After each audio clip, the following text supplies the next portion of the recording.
Assalamualaikum warahmatullahi wabarakatuh.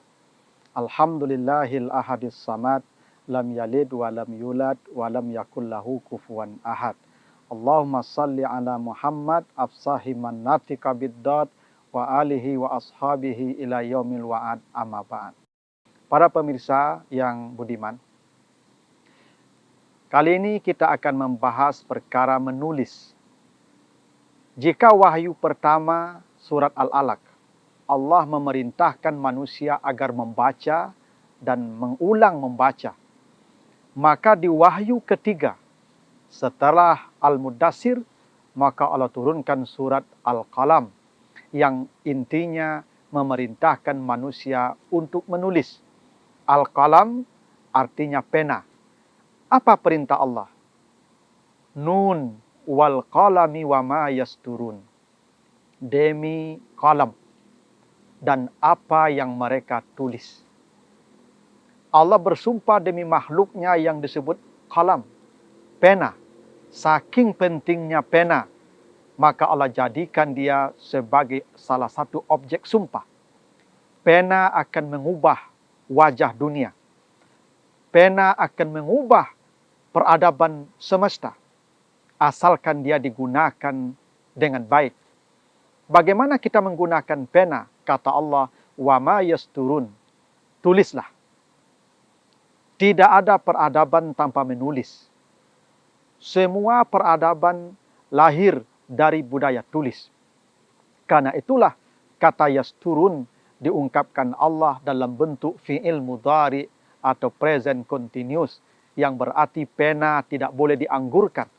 Semua yang punya pena, yang sekarang mungkin bentuknya berbeda, ada laptop, ada komputer, maka jangan pernah diamkan alat tulis Anda. Itulah makna yasturun, digunakan bentuk mudhari, yang artinya setiap orang harus selalu mengaktifkan penanya. Hebatnya lagi, Allah tidak mengatakan yaktubun, yang kamu tulis, tetapi yasturun dari kata satar. Satar itu artinya garis lurus. Karena itulah roll atau penggaris disebut dengan mistarah. Kenapa Allah mengatakan pena dengan yasturun? Bahwa tulislah sesuatu dengan lurus. Jangan menulis dengan bengkok. Ungkapkan sesuatu sesuai dengan faktanya. Jangan manipulasi dalam tulisan Anda. Luruslah Anda dalam menulis. Oleh karena itu kata Allah di ayat berikutnya, ma anta bini'matika rabbi bini'mati rabbika bimajnun. Engkau bukan orang gila. Jangan menulis dengan mengaburkan fakta. Jangan menulis seperti orang yang kehilangan akal sehat. Menulislah dengan akal sehat. Itu kenapa Allah mengatakan kata bimajnun, kata gila. Jangan kita menulis tanpa pertimbangan akal sehat. Hingga kata Allah, wa innalaka la ajran ghaira mamnun.